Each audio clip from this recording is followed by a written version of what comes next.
Hernández y Carmen Emilio Acevedo en Bonita Radio. Mi compañero Juan Hernández, que siempre está como que, mire, saludo o no saludo.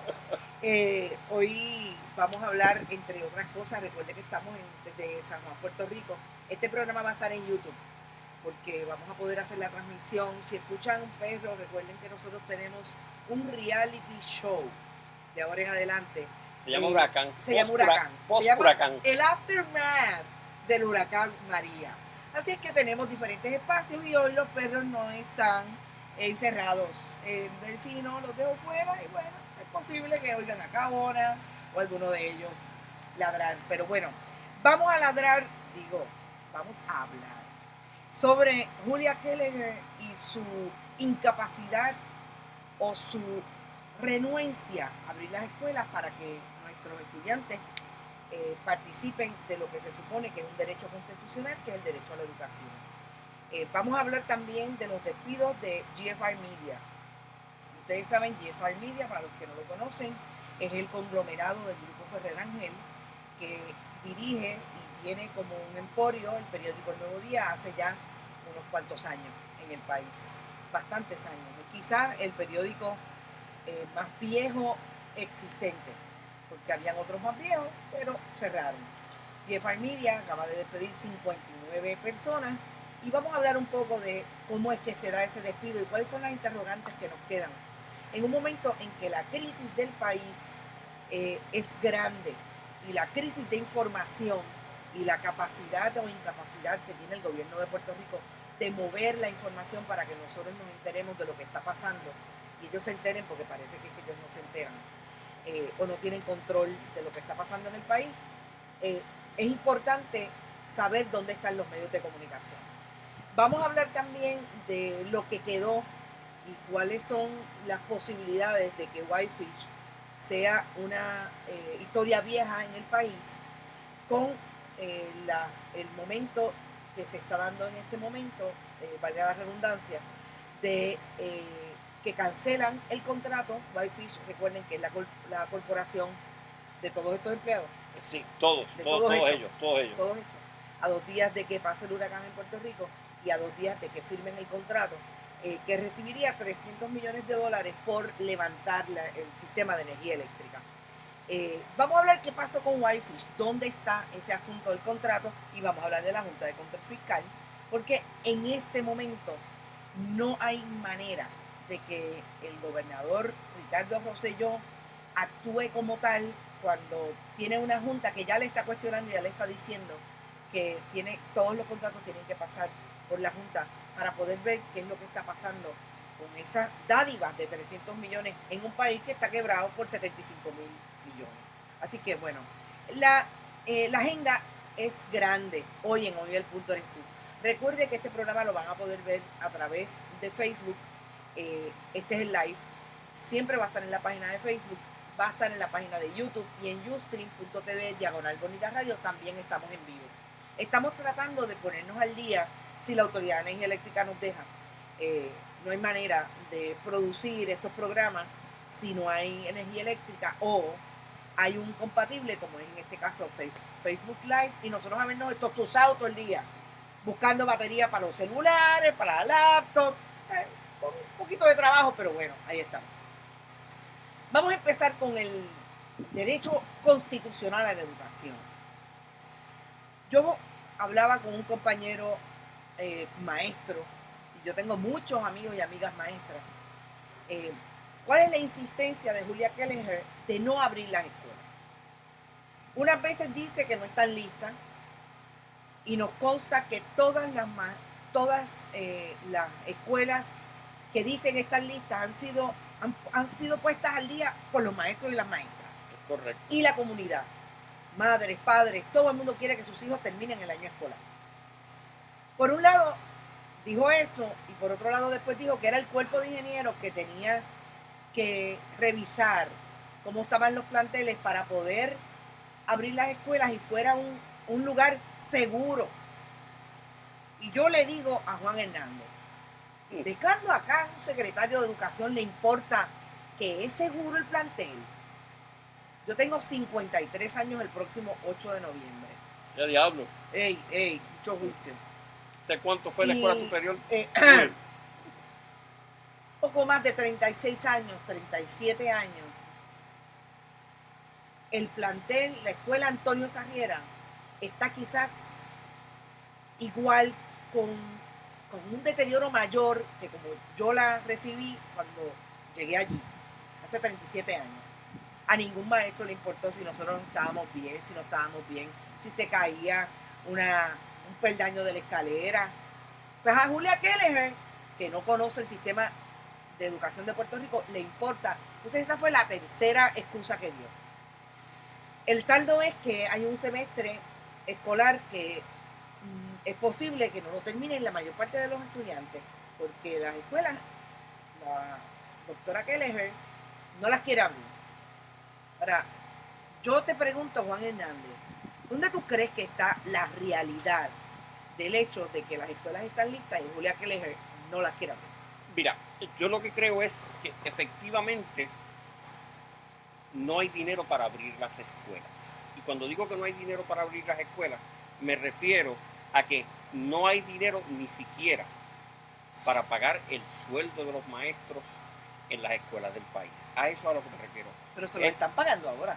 Bueno, pero por cuánto, no sabemos más, por cuánto tiempo más. Claro. De hecho, se recurrió al Congreso de los Estados Unidos para pedir un préstamo, porque tampoco era una dádiva. Y yo no entiendo el país quebrado y pidiendo préstamo. Pidiendo préstamo para poder ese banco. Bueno, ya, no quién sabe si hasta yo. Okay. Para poder entonces mantener el gobierno operando con el petty cash necesario para valga la redundancia nuevamente, para mantener esa operación gubernamental, esos servicios que son necesarios y que están garantizados por la Constitución. Yo creo que ese es un elemento, no es quizás el principal. Eso es un factor. Eso es un factor, ¿no? Lo otro es que, como tú bien decías, de buenas a primeras, en un semestre que apenas y tenía poco más o menos un mes de comenzado, y todas las escuelas estaban en funciones, ¿verdad? Se abrió con tantas escuelas menos, ¿no? Porque cerraron una cantidad X de escuelas. Exacto. Pero se abrió con tantas escuelas menos y esas escuelas estaban aptas para, perdón, para recibir estudiantes. ¿Cómo es que tanto tiempo después ya no lo están? Y bueno, y habrá quien diga que bueno, pero lo que pasa es que no pasó uno, pasaron 2 huracanes. No hubo tal requerimiento de seguridad después de Irma en escuelas que también recibieron refugiados. Claro. Ciertamente Irma es distinto, o María fue distinto de Irma, ¿no? Pero las escuelas, desde el punto de vista de su infraestructura física, no cambian mucho de una para otra.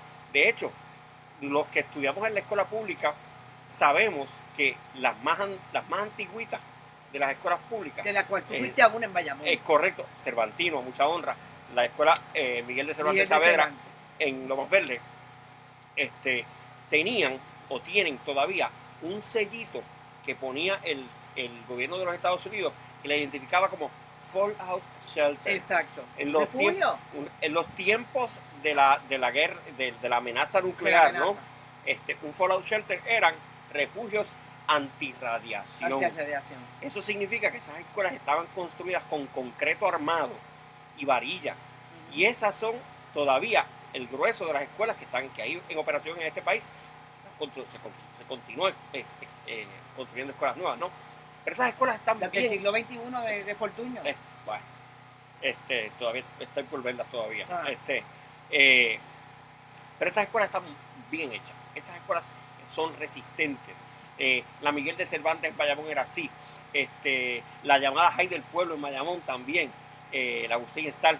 Y tantas otras a través, yo digo, solo las de Bayamón porque son las que conozco, pero lo mismo debe ser con la Central High en Río Piedra, en Santurce.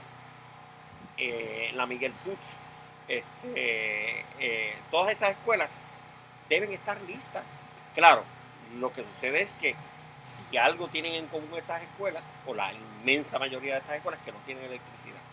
Pero eso no parece ser un requisito que haya puesto de por medio la señora secretaria de la Educación para que abran o no abran las escuelas. ¿Ven? Así que tiene que ser otra cosa. Ahora valida la seguridad de la escuela el cuerpo de ingenieros del ejército de los Estados Unidos. Pues mira, pues qué bueno, qué chévere. Lo cierto es que el cuerpo de ingenieros ha certificado no a una, a varias, por no decir a una cantidad inverosímil, no sé si 100 o 200 escuelas. De todas y no están abiertas. Y ni siquiera esas están abiertas. ¿Cuál es la razón última? Nosotros podemos especular de manera educada, ¿no? Aquí se ha hablado incluso del cierre sistemático de escuelas, socolor de que no había una matrícula demográfica, ¿no? Sí, que no había matrícula suficiente para justificar que la escuela siguiera abierta. Así que esto pudiera ser una estrategia. Claro. También pudiera ser una estrategia para socavar el activismo y el liderato del sindicato de maestros, de la Asociación de Maestros de Puerto Rico. Hay muchas cosas sobre las que podemos especular, incluso la posibilidad de una intención de privatización del sistema de educación del país, si no total, al menos parcial, y esto no es nuevo. Lo vimos hace unos años con aquel concepto de las famosas escuelas charter. Sí, y eso no está totalmente descartado. Así que a eso es a lo que se enfrentan los estudiantes y sus familias en este momento. Ahora, yo realmente tengo que poner en duda esta explicación del asunto del dinero, porque si algo se ha visto, o es que nos damos ahora por enterados que al gobierno de Ricardo Rosselló y de Julia Keller no le interesa la educación de cómo está articulada en Puerto Rico. El dinero no ha sido nunca un obstáculo para el gobierno del Partido Nuevo Progresista. Y es que ellos se las buscan donde sea. Claro, aquí hay una complicación, y es que donde sea, aparentemente va a tener una fiscalización que tengo que decir que es bastante nueva del gobierno de Estados Unidos con relación a todo lo que envía a Puerto Rico, en medio de que hay una Junta de Control Fiscal impuesta por el gobierno de Estados Unidos que se supone que pase juicio y organice de aquí a 10, 20, 30 años lo que son los presupuestos del gobierno de Puerto Rico. Yo creo que quedó establecido con Whitefish y el contrato de los 300 millones de que aquí no le van a dejar pasar, no una, yo creo que nada, media, 30 centavos al gobierno de Puerto Rico en ese afán por echar mano de unos dineros para cierta gente. Y oiga, la investigación de Whitefish y ese contrato está empezando. Está empezando en Estados Unidos y está empezando en las autoridades de Estados Unidos aquí, como es la Fiscalía de Estados Unidos y el FBI, el Negociado Federal de Investigaciones. Ahora, yo creo que Julia Keller tiene un interés más allá de hacer lo que ella vino a hacer, que María le puede estar abriendo la puerta. Y es reorganizando un sistema para que entren esos privatizadores que siempre han estado alrededor. Habla Forjador Boricua, que es una persona que tengo en Facebook, de que ya se le han dado contratos a 3 compañías, entre ellas Santillana, la editorial Santillana, que siempre ha tenido contratos en el Departamento de Educación a través de Título 1, para reorganizar el currículo y terminar el semestre. Eso, me dirán los educadores que me están escuchando, eso no se logra en 3 semanas. Reorganizar un currículo para terminar el semestre. Entonces, a decir ¿quién lo va a terminar? Los maestros están listos para ir a dar clases al salón de clases.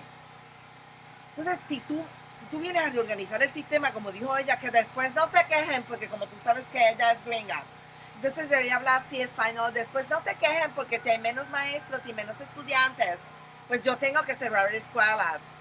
¿Ah? Mira. Entonces, esa justificación en este momento en que el sistema está listo, esa búsqueda de esos recursos que no son ni los maestros que se han embaratado trabajando 30 y 35 hasta 40 años en el sistema, ni son los líderes sindicales, que tengo que diferir. Doña Aida le ha entregado todo a la secretaria de Educación, porque yo no la he oído gritar un poquito con relación a lo que está pasando.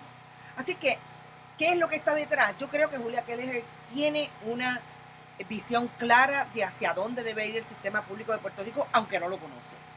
Ella es muy buena, como diría don Luis Aferré, eh, de Pedro Rosselló, el padre del que es actual gobernador.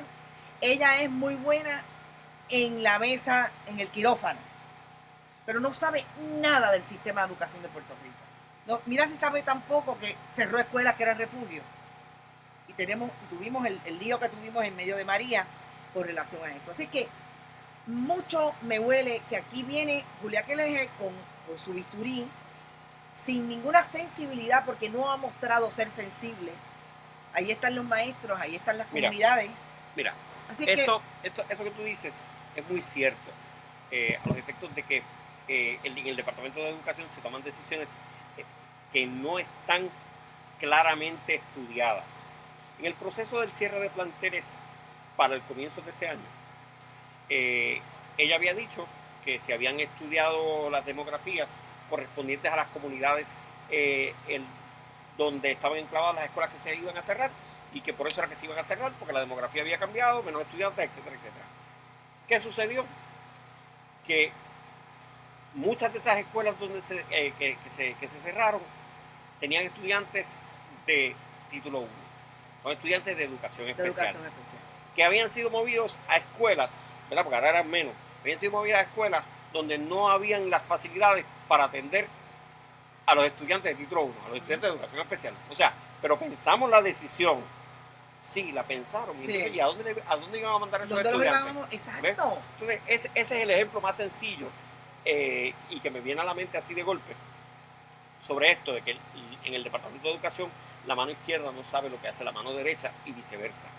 Bueno, en el caso de esta que no tiene idea, o sea, yo quisiera que Julia Keller me dijera si ella fue a la segunda unidad, primero que no sabe lo que son las segundas unidades, si ella fue a la segunda unidad del barrio Ala de la Piedra en Orocovi. Si ella sabe dónde está hoy Ala de la Piedra con relación a la topografía de Orocovi, después que un huracán de categoría 4 pasó por el país. Cuando tú no puedes hacer eso, tú no sabes dónde están los estudiantes, tú no sabes cuántas maestras viven en Ala de la Piedra, quién llega y quién no llega, y cómo tú vas al médico en Ala de la Piedra. Tú no puedes determinar si hay un estudiante que quiere o no quiere educarse. Entonces, ¿a qué vamos a volver, Juan? Al tiempo de nuestros abuelos, en que los niños de educación especial no iban a la escuela porque no había capacidad para el sistema darle educación. La atención que necesitan. O sea, ¿de qué estamos hablando? Mira, aquí hay un plan, como tú dices.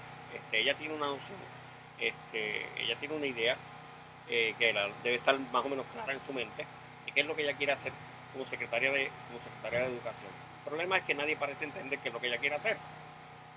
Pero partiendo de la premisa y reconociéndola, estipulando, a lo mejor ella sí sabe, ¿cómo se propone ella hacerlo? Ya en el pasado vimos cómo la Asociación de Maestros le salió al paso a sus propuestas de manera reiterada. Incluso desde la periferia también, la Federación de Maestros también le salió al paso a esas propuestas. ¿Qué sucede?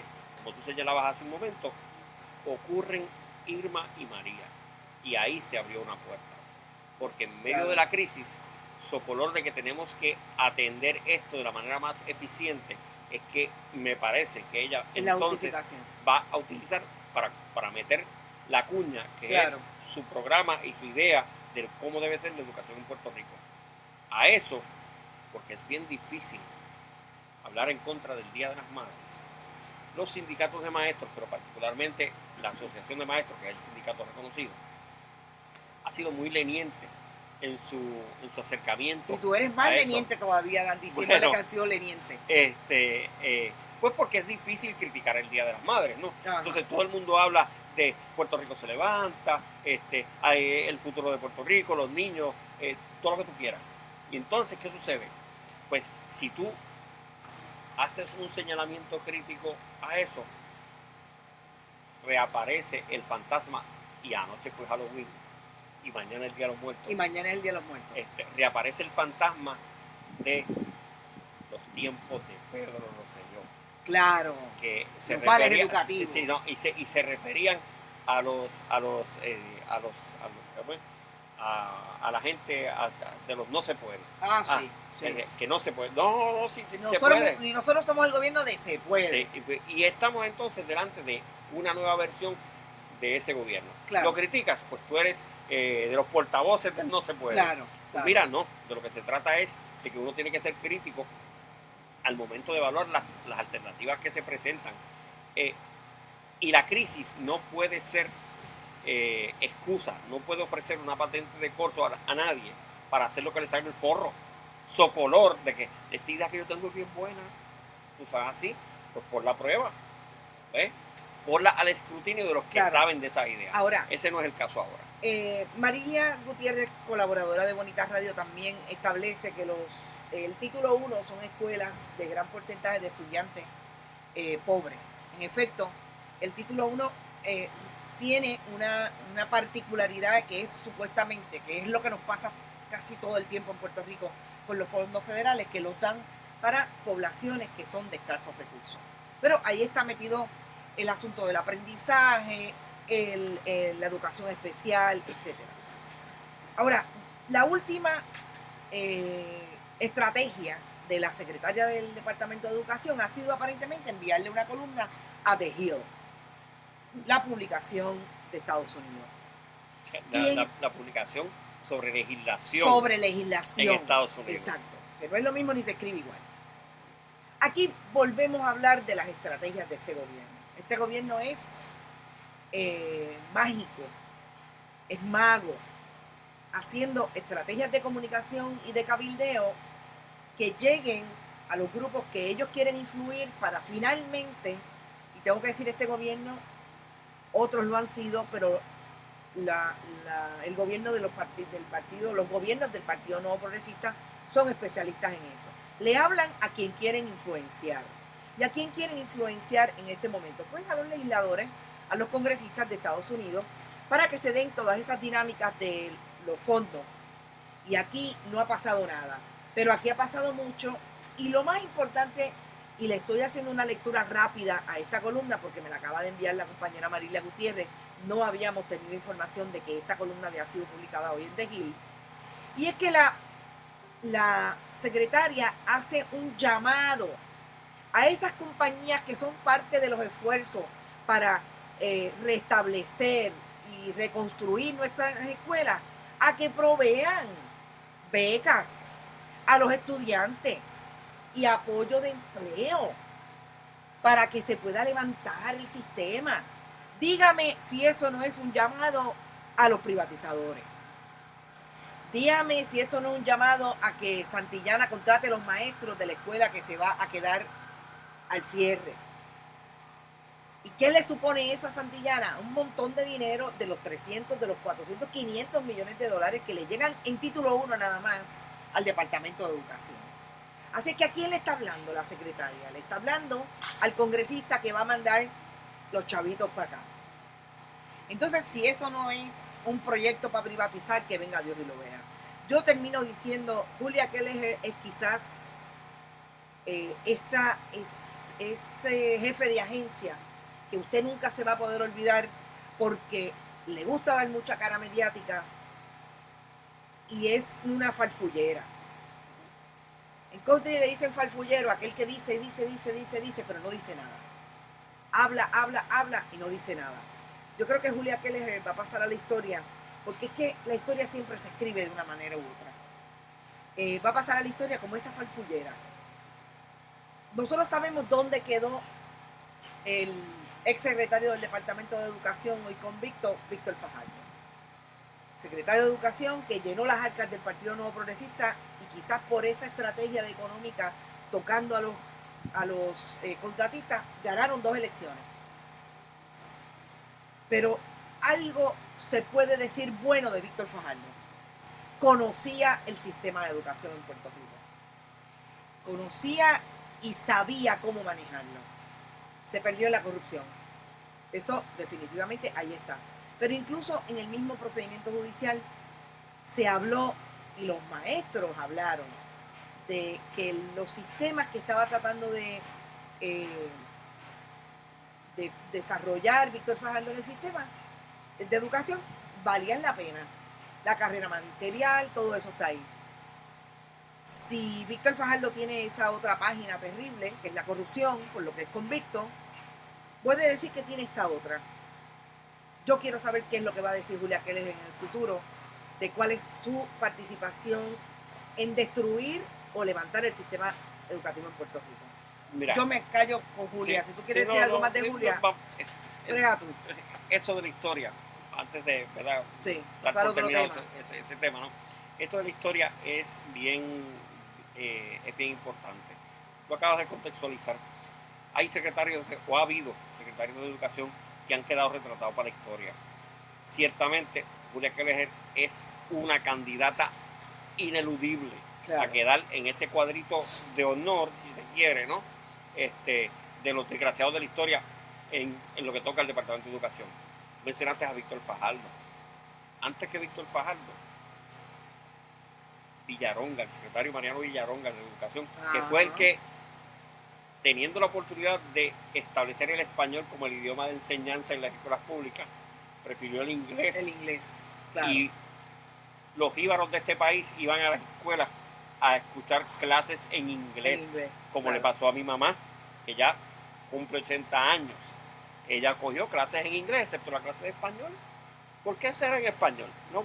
Entonces, tú ves cómo hay unos ciertos secretarios que con sus acciones y sus decisiones desgracian la intención última y optan por no garantizar lo que está garantizado claro. ahora en nuestra Constitución, que es el derecho a la educación no sectaria, ¿no? Así que, Julia, con eso te dejamos. Con eso te dejamos, Julia. Ahí te dejo ese desastre, como diría el papá de tu gobernador.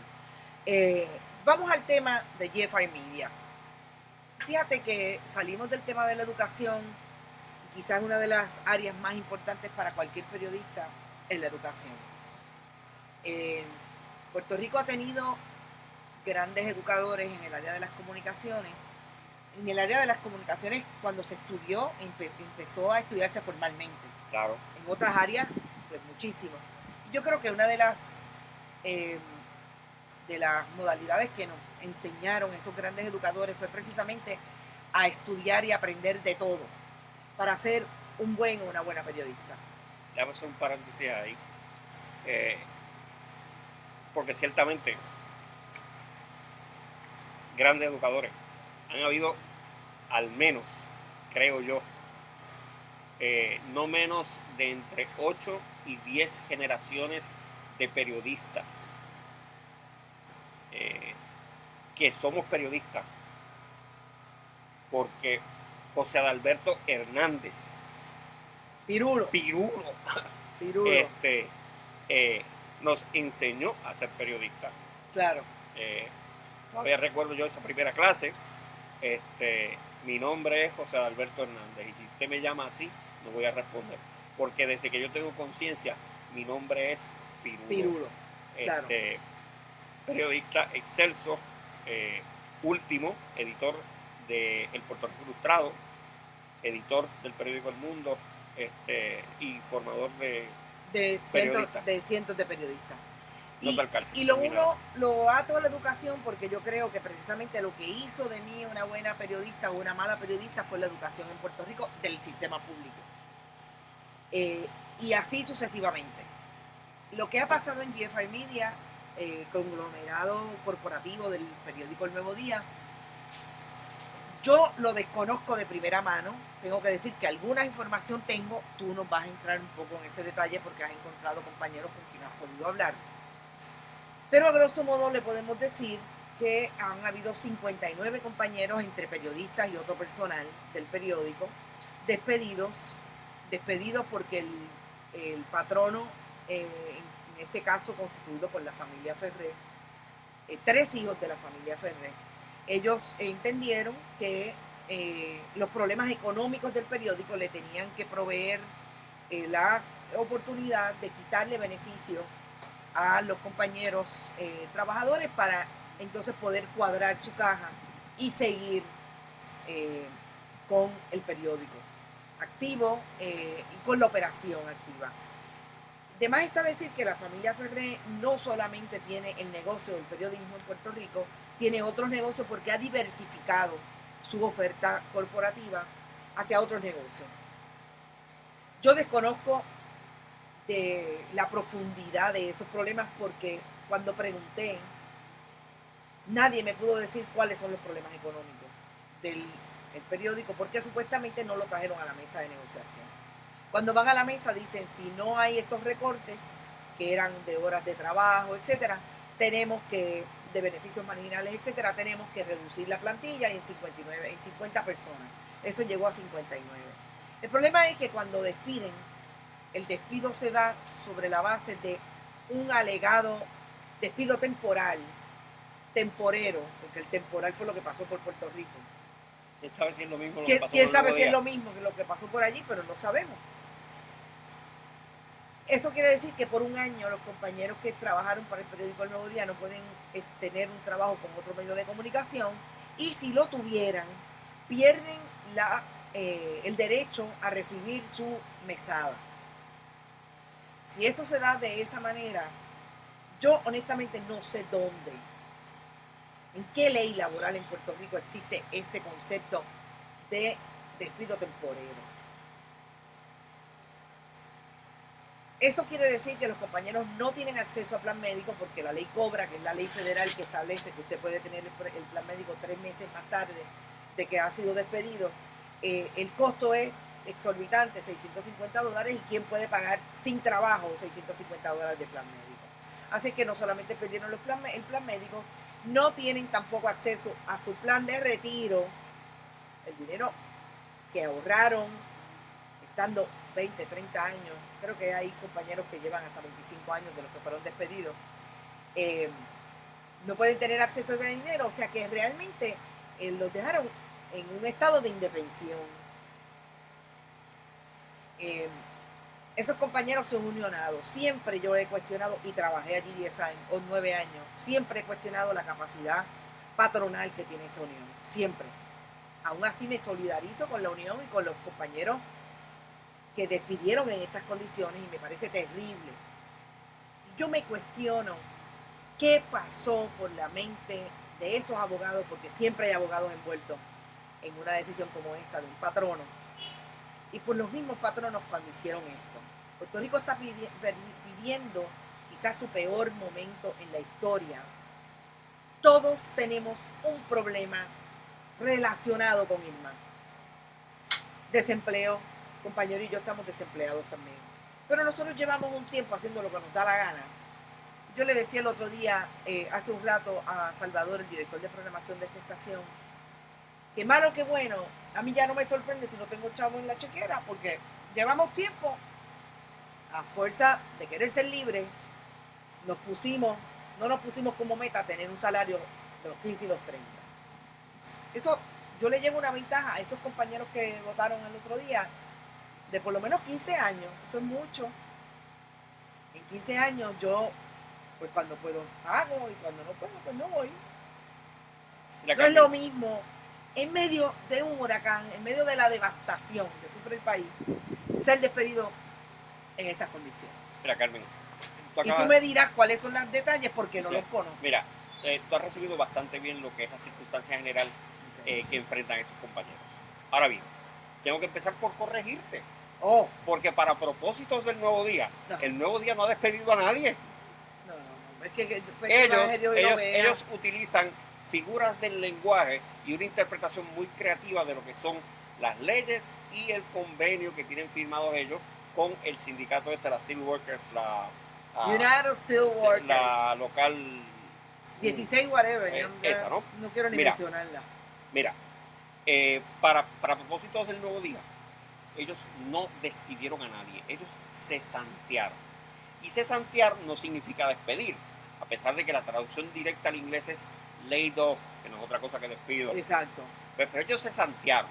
Eso significa que es una especie de suspensión de empleo y sueldo por las condiciones que enfrenta la empresa en este momento.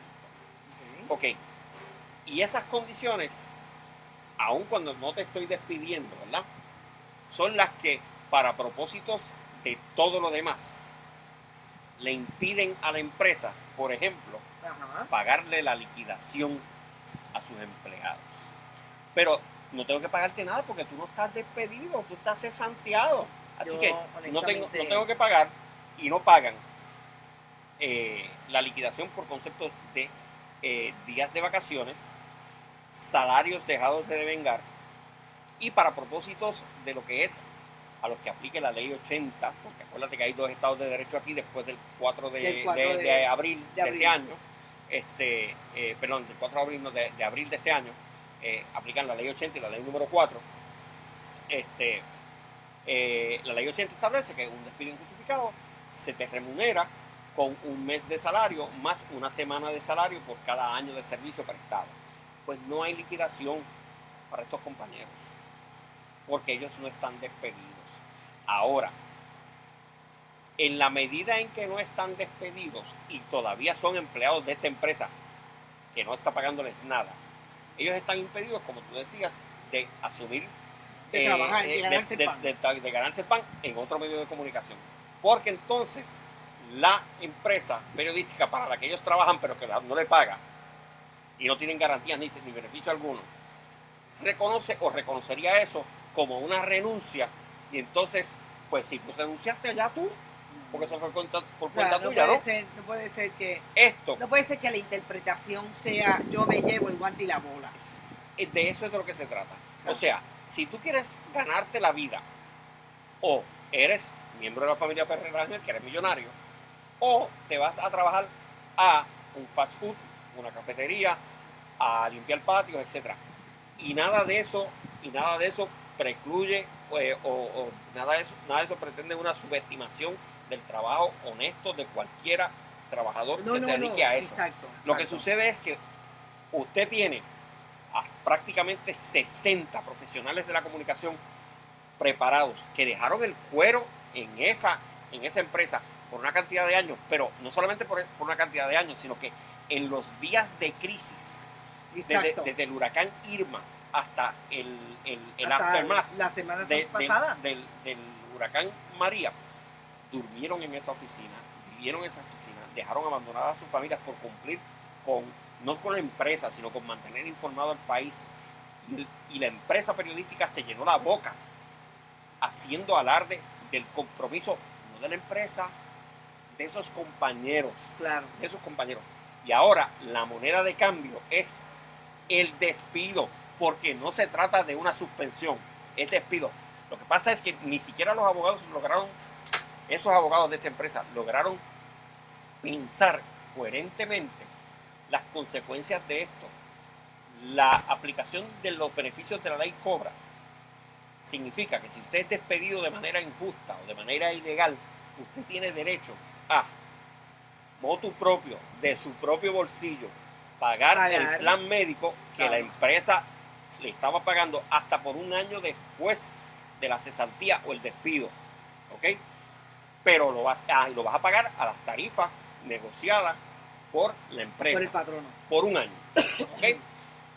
Eso significa que los compañeros de Nuevo Día y de Primera Hora que perdieron sus trabajos, no están cesanteados, están desempleados, que perdieron sus trabajos esta semana pasada, tendrán hasta esta misma semana, en el año 2018, empezando terminando el mes de octubre, exacto, para ese beneficio del plan médico. Lo que sucede es que esos planes médicos, como tú bien señalabas, valen 400, 500, 600 dólares. Una barbaridad. ¿Okay? Y entonces ahora no hay aportación patronal y no hay salario para completar el costo de esa prima. Pero no puedes trabajar para ganarte ese costo, porque si no, te considero renunciado, exacto, te fuiste. Miren, ahora, señores, y le voy a hablar ahora con el corazón en la mano a mis colegas periodistas. Nosotros estamos entrenados para reconocer muchas cosas cuando nos enfrentamos a un entrevistado en una conferencia de prensa, en una entrevista en privado, en una conferencia en términos generales. Y parte de esas cosas que nosotros sabemos reconocer es cuando mienten. Estemos claros, colegas, la gerencia del periódico El Nuevo Día miente. Ustedes han sido despedidos. Si a ustedes de alguna manera les han hecho pensar que van a recuperar sus empleos en un lapso, en un periodo de un año, y alguno de ustedes piensa que es capaz de resistir ese año poco más o menos, mire, si usted piensa así, la luna es de queso y se come con melao. Ahora, lo que pasa es que tú acabas de decir algo que para mí es importante, porque yo creo que uno de los problemas que han tenido los compañeros cesanteados ha sido precisamente no tener información clara hacia el público para que se pueda dar un nivel de solidaridad que yo estoy segura que el país tendría con los compañeros, porque el país pasa por esto todo el tiempo. No es solamente la industria de las comunicaciones que este tipo de subterfugio y de este tipo de injusticia se da a la hora de interpretar o malinterpretar un convenio. Yo no sé por qué, porque no conozco cada caso. Yo puedo especular, yo puedo pensar que es porque hay mucho temor, hay mucho miedo a las represalias, etc. Pero mire, ya usted, cuando usted se dobla y le dan por detrás, no hay manera de que se levante y usted le dé para el frente, ¿sabe? Es mejor no doblarse, porque coger esa bofetada, usted se va a quedar toda la vida así de ñangotado. Decirle al país la verdad, llamar las cosas por su nombre, como ha dicho el compañero, y ojalá algunos de los miembros de la familia Ferrer escucharan este programa, porque ellos me conocen y me conocen bien. Yo salí de allí y ninguno de los dos profesionales que están al frente de ese periódico hoy o son parte de las empresas con quienes yo trabajé puede decir que yo nunca les dije la verdad. Yo siempre llamé las cosas por su nombre. Se los dije a ellos cuando tenía que ver y cuando hubo situaciones conmigo. Si eso es lo que está pasando hoy, hay que decirle la verdad al país. Tenemos que reconocer como periodistas que nos ha tocado que esas situaciones que a veces cubrimos de los demás, los patronos que le faltan el respeto a los empleados, a los trabajadores, nos ha tocado a nosotros como periodistas. No dejamos de ser periodistas ni dejamos de ser buenos o malos porque eso nos está ocurriendo. Denunciarlo, establecerlo, buscar las maneras de ser solidarios, buscar las maneras de que esa unión los represente a ustedes. Esa unión no puede representar al patrono, tiene que representar los intereses de los trabajadores. Yo creo que es importante para poder salvar algo que nos queda, que es un taller de trabajo importante para el país. Yo creo que la familia Ferrer sabe lo importante que es mantener su periódico. Y es mantener su periódico por lo que significa para ellos, pero es importante para el país tener un periódico de récord, un periódico donde se dé la discusión para que la vida democrática del país pueda seguir. Háganlo. Se equivocaron. Mira, hablemos con las manos limpias. Mira, Carmen. Lo que le pedimos a los políticos, vamos a hacerlo. Sí, pero ahora tengo que decir yo que tú estás siendo leniente con esa familia. Tú sabes, con esa familia no, con esos empresarios. Con esos empresarios. Estemos claros. Pero estamos claros de que yo siempre he atado el asunto familiar, porque yo creo que a ellos les importa el periódico. Les importa ser ellos los dueños de un periódico en el país. Mira, yo no conozco. O sea, un país no puede tener tiene que tener un periódico de récord. Yo estoy totalmente de acuerdo. ¿A quién se lo va a dejar el vocero? No. A los cuatro muchachos esos que son. O sea, no estamos diciendo aquí que queremos a uno versus a otro. Sí, no. Mira, yo creo que el país tiene que subsistir. En el país tienen que subsistir periódicos como El Nuevo Día, como Primera Hora, como El Vocero, como el San Juan Weekly, whatever, que está saliendo con una cosa. Todo y el que se meta. Debe haber diversidad. Metro, los regionales, todo Bayamón, todo Carolina, todas esas publicaciones. Noticel, News is My Business, 5 millas. Mayor diversidad, mayor capacidad tendremos de buscar realmente lo que está pasando en el país. Ahora bien, tenemos que reconocer y yo soy el primero en admitirlo, que la industria de las comunicaciones en términos generales viene sufriendo de un encogimiento económico dramático, ¿no? Claro. No olvidemos que en lo que va de año, el Nuevo Día ha despedido a no menos de 100 empleados a través de este año. Claro. Que si lo consideramos con los que despidió el año pasado, estamos hablando de cerca de 300 en un periodo de apenas 2 años. 2 años y medio. 2 años, ¿ves? Así que ciertamente hay unos problemas materiales que hay que reconocer, pero en medio de esto tienen decididamente que haber otras alternativas económicas a seguir. Se pueden reducir gastos en otras áreas y simple y llanamente, incluso los empresarios pueden reducir su margen de ganancia y se acabó. Y subsidiar el proyecto político, el proyecto social que representan un periódico, un medio de comunicación del país. Y de eso es de lo que se trata. Aquí ni siquiera se consideraron esas cosas. Pesos a morisqueta, que eso ha sido así. Así que el resultado de esto es un golpe severo a la calidad y a la integridad del periodismo en Puerto Rico, en función del golpe severo a su integridad, a su capacidad, a su credibilidad que ha sufrido el Nuevo Día. Claro. Porque el Nuevo Día es ahora un periódico menguado, es un periódico que corre cojo, ¿ok? Lo que hacían 150 personas, no lo pueden hacer 100, ¿ok? Así que este periódico está seriamente menguado. En la medida en que es un periódico que opera en el país, pues entonces también el periodismo en Puerto Rico está menguado. Esto no es un señalamiento, digamos que para joder al Nuevo Día, es una realidad material. El periodismo en Puerto Rico ha sufrido un golpe. Y ha sufrido un golpe, ¿por qué? Porque el Nuevo Día se ha autoinfligido un golpe que lo deja menguado delante del país y delante, ¿por qué no decirlo?, de la competencia que tiene de otros medios. Mira, y si estamos viendo en el periodismo la incapacidad que estamos viendo en el gobierno, que es que no han podido, no saben manejar la crisis, pues mira, yo creo que ya es hora que se busquen a alguien que le maneje la crisis, porque a la familia Ferrer no le conviene y a los dueños del Nuevo Día no le conviene tener un periodista que dice que su hija o un trabajador, entiendo que es periodista, el compañero que lo denunció, que tiene una hija con cáncer y no ha podido satisfacer ayer o ha estado menguado ese servicio médico porque tienen un problema con el plan médico. O sea, a ninguna empresa le conviene eso para su imagen. Mira. O sea, yo creo que es importante que la discusión se dé. A mí me preocupa muchísimo el asunto ese de amarrarte las manos y tú no puedes ser nadie si tú no eres empleado mío.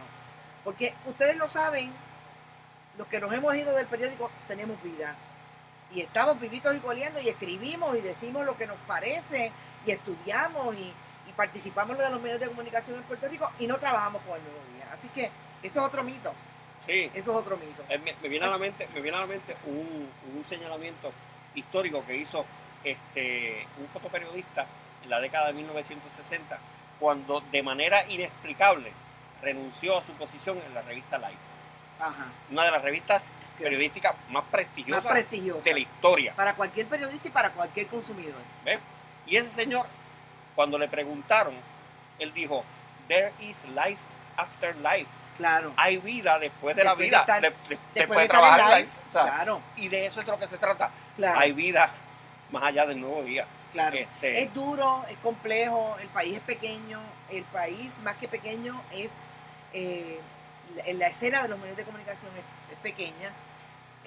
No es lo único que podemos hacer los periodistas, escribir para un periódico, ¿saben? No es lo único. Aquí estamos, miren, Juan y yo, haciendo un programa en el patio de una casa, porque Bonita Radio está en una casa, y realmente estamos produciendo información y haciendo contenido de calidad, etcétera.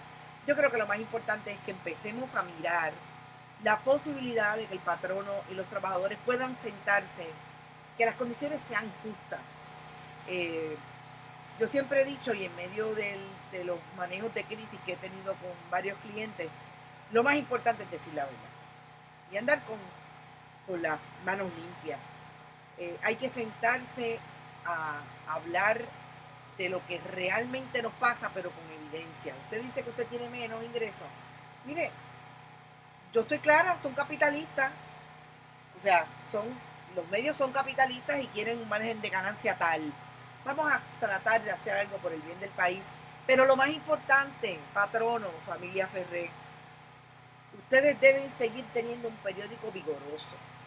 Un periódico que cuando se abra una página, sea digital o sea en papel, tenga información importante para el país, para la construcción de una vida democrática en Puerto Rico. Eso es importante para ustedes y yo estoy segura que lo es. Así que por eso y por todo lo que queda para la historia del periodismo en Puerto Rico, yo creo que es importante que este asunto se subsane y que puedan ambos subsistir como hemos subsistido en el pasado. Estamos diciendo que siempre ha sido Peaches and Cream la relación. No tiene por qué serlo tampoco. Puede ser tensa, pero cada uno haciendo su trabajo y haciendo su trabajo bien. Eso es lo que yo quería decir sobre el asunto de GFI Media. Y a los compañeros, ya lo dijo Juan Hernández, hay vida después de trabajar en un periódico. Asusta. Todos los días yo me asustaba. A veces todavía me asusta. Pero ¿sabe qué? Sigo aquí y estoy queriendo hacer algo por mi país a través del periodismo, que es lo que a mí me gusta y sé hacer. No quiero dejar que pase este programa sin hacer un comentario que hizo Marilia Gutiérrez, que tiene que ver con el asunto del Departamento de Educación y Julia Kelleher. Un lagartijo dice, por aquí. Un lagartijo, pues, eso es parte, mira, ya mismo viene para acá, pasará por ahí también. Dice que Betsy DeVos, que es la secretaria del Departamento de Educación de Estados Unidos, aparentemente tiene serios problemas. No sé si Marilia está queriendo decir que mandemos a Julia Kelleher para allá. Mira, yo creo que los gringos se la deben de llevar y dejarnos a nosotros tranquilos aquí, que busquen a alguien del departamento que pueda hacer ese trabajo. Esa es buena, Marilia. Te vamos a comprar mi idea. No, tú te la compras. ¿Tú te crees tú te crees que en el Departamento de Educación de Estados Unidos van a querer contratar a esa señora? ¿Pero por qué no? Ella habla inglés, ella es gringa. Hasta ahí. ¿Pero por qué no? Hasta ahí. ¿Pero cuál es el problema? No, olvídate tú de eso. No, realmente yo pienso que tú eres el que está prejuiciado contra la Julia Kelleher. Realmente, mire, lo que va a pasar en el país no lo sabemos. A 42 días estamos en las mismas. No hay servicio de energía. El 20%, 25% solamente del país tiene sistema de agua potable. La distribución está donde está porque no hay energía. Si no hay energía, a la casa de en Bayamón no puede llegar el agua. Así es. El gobierno de Ricardo Rosselló ha demostrado ser el gobierno más nefasto en la historia de manejar una crisis atmosférica, climatológica, independientemente de que usted diga, usted piense que esto nadie lo pudo haber imaginado. Mira. Es que mire, no pueden ni organizar una conferencia de prensa donde se vea creíble. No hay manera. Y si a eso tú le añades ahora que ellos no mandan. Y ellos no mandaban, aunque fíjate, Jeffrey Buchanan lo dejaron como que para el ladito. Ellos no mandaban nunca, pero ahora van a mandar menos porque la Junta les acaba de decir, no way, José. No Ricky. Hay contrato. No way, Ricky. No way, Ricky, perdón. No hay contrato que vaya a ser firmado sin que yo lo vea. Después de la barbaridad de Whitefish, que nadie lo vio. Eso me acuerda a los cameo appearance de Rosselló padre. Tú sabes que cuando se iban a discutir los contratos que se robaron hasta los clavos de la cruz, allá por los años 90, decían que las reuniones se daban en Fortaleza con tu amigo aquel, ¿cómo era que se llamaba aquel, el secretario de la gobernación? Ampato Cifuentes. Ampato Cifuentes, porque le hablaba así con esto es políticamente incorrecto. Ampato. Álvaro Cifuentes estaba en la oficina y en un momento dado iban al Salón de los Espejos y Rosselló padre hacía un cameo appearance. ¿Sabes lo que es un cameo appearance, verdad? Trae una bandeja de galletitas cameo. Sabían yo, es una barbaridad. Hacía, mira, el aval de la transacción por la misma cara de Rosselló. ¿Qué significa eso a nivel judicial? Nadie pudo decir nunca que él dijo nada sobre ese contrato. Yo me acuerdo un día discutiendo con un juez, que no voy a decir el nombre, pero era amigo de este, que defendía uniones. De hecho, defendió la unión del Nuevo Día. Que dijo, bueno, pero usted no puede decir que Rosselló sabía. Y yo dije, no, yo no lo puedo decir. Dice todo el mundo que iba a su oficina que él daba una vueltecita. Yo quisiera que usted permitiera esa prueba aquí. Espérate, lo voy a decir en inglés. Ajá. Lo voy a decir en inglés. Eso en el legaliz americano se llama plausible deniability. Plausible deniability. Okay. Es verdad, yo estuve allí, pero yo llevaba la bandeja con la galleta. Con la galleta. Y me fui. Y no sé cómo lo que pasó allí. Y no sé qué pasó allí. 3 días más tarde firmaban en contrato. Acá un trío famoso en Puerto Rico decía o cantaba: Yo no sé nada. Yo llegué ahora mismo. Si algo pasó, yo no estaba allí. Eso lo canta unas hermanas cubanas, porque eso no es puertorriqueño, eso es cubano. Maravilloso. Aquí lo cantan los tríos. Así que a 42 días esto es lo que hay. Ahí está todo el mundo histérico diciendo lo que es y lo que no es en Facebook, porque no tienen servicio de energía, etcétera. Vamos a ver qué pasa la semana próxima. Recuerde que Bonita Radio, por ahora estamos en este escenario. Si mañana viene el amigo del carrito del gas, pues es posible que podamos tener. Hay 2 camiones de energía eléctrica parados en la avenida cerca, sin decir allí. Y tirando cable. Y poniendo postes. Pero poniendo los postes de madera. ¿Se cayeron antes? Se caerán después. Bueno, nos vamos, pero la semana que viene recuerde que nos va a escuchar otra vez y nos va a ver, porque siempre lo vamos a tener por Facebook Live. Esto es un ejemplo de para los compañeros de las cosas que se pueden hacer con poco gasto. Gracias a Salvador Méndez, que nos ayudó como siempre en la producción de este programa, en la producción técnica. Nosotros nos vamos queriéndole decir al país que usted está de pie, el país está de pie, quien está sentado y quien se tiene que levantar es el gobierno. Esas son las palabras de hoy, los dejamos. Nos vemos la semana próxima. Esperamos que José Ariel Nazario esté con nosotros, que hoy no pudo estar porque está en unos asuntos oficiales de esos nebulosos de él, pero está por ahí haciendo comentarios, etcétera. A Marilia siempre gracias, al compañero Rafa Fuente, que está desde México, gracias por escucharnos. Nos vemos la semana próxima. Éxito.